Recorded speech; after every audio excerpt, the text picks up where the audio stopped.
Martí Garralaga va començar cantant a Sant Martí de Provençals i va acabar triomfant a Hollywood. Aquesta història va passar aquí.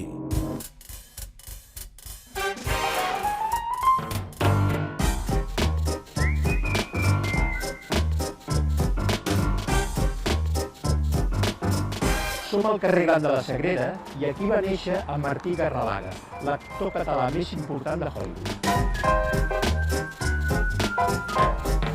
Va néixer en el si d'una família que ja tenia una atmosfera artística, doncs el seu pare era actor de teatre, considerat com un dels galants joves més importants del sainet català. La primera controvèrsia la tenim en quin any exactament va néixer. Hi ha unes fonts que diuen que va ser el 10 de novembre de 1894 i altres 1896. En qualsevol cas, el que és cert és que quan neix la Sagrera és un barri d'un municipi independent, Sant Martí de Provençals. La vena artística de la família no acaba d'arrelar amb ell i es dedica més aviat a treballar en una empresa que es diu Mercè i Hermeti, que es dedica al comerç de teixits. Però a dintre bategava l'afició pel cant i es comença a relacionar amb persones del món de la cançó. Els primers passos els fa a Barcelona, entra a formar part d'una companyia d'un empresari que es diu Blasco i al cap d'un temps sorgeix la possibilitat de fer una gira per Cuba.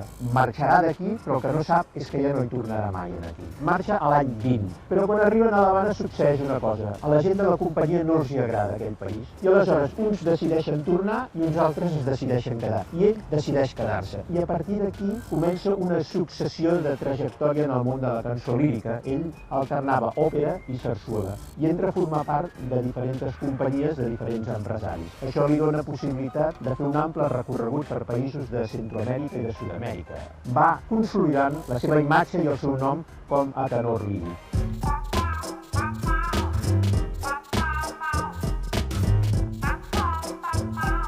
El 1927 treballa al mític Teatre Apolo de Nova York. Grava diferents discos per a les companyies AT i Brunswick, però sobtadament, quan semblava que estava consolidat com a tenor i tenia el seu públic, decideix marxar a Los Angeles perquè ha sentit a dir que hi ha una demanda important d'actors de parla espanyola per participar en pel·lícules. I en Xavier Cugat li ofereix un paper a la seva única pel·lícula de llargmetratge que va fer com a director, com a editor, Charros, Gauchos i Manoles, i era una col·lecció de tòpics de la hispanitat. En aquesta pel·lícula també li ofereix fer el paper de torero. La pel·lícula va ser un autèntic fracàs, malgrat que també cal destacar que Walt Disney intervé en aquesta pel·lícula. Però per ell això va ser l'entrada en un món nou, l'entrada en el món del cinema. Primer es va dedicar, perquè era contractat per fer pel·lícules yanquis en versió espanyola, però després ja va ser contractat per fer qualsevol tipus de paper en qualsevol tipus de gènere. Pensem que ell era un actor de repartiment, però també actor secundari. Fins al 69, que fa la seva última pel·lícula, participa en més de 300 pel·lícules. Però clar, ens n'hem de quedar amb una pel·lícula mítica que ha passat a la història de culte dels cinèfils, que és Casablanca. En l'any 1942 el gramen per fer una escena de la pel·lícula Casablanca. Quina escena és? Ell és el cap de cambrers del Ritz Café.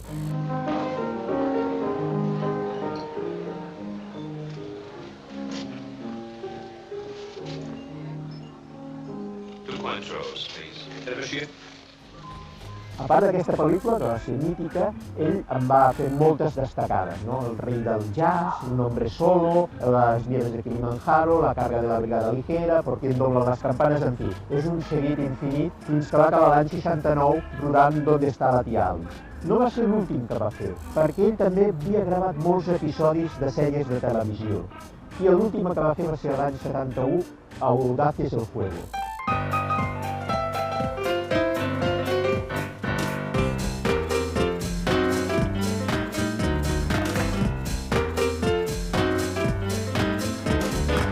Va morir el 10 de juny de 1981 a Los Angeles, molt a prop d'on està enterrat ell. Hi ha, per exemple, molts dels que van participar a la pel·lícula Casablanca. No seria d'estranyar que en algun moment ressonés una de les frases cèlebres que va dir el Humphrey Bogart a la pel·lícula Casablanca quan va dir cadascú té el seu destí, sigui bo o sigui dolent. El destí del Martí Garralaga, que va sortir molt jovenet de la Sagrera per triomfar com a cantant líric, el va derivar cap a triomfar en el món del cinema.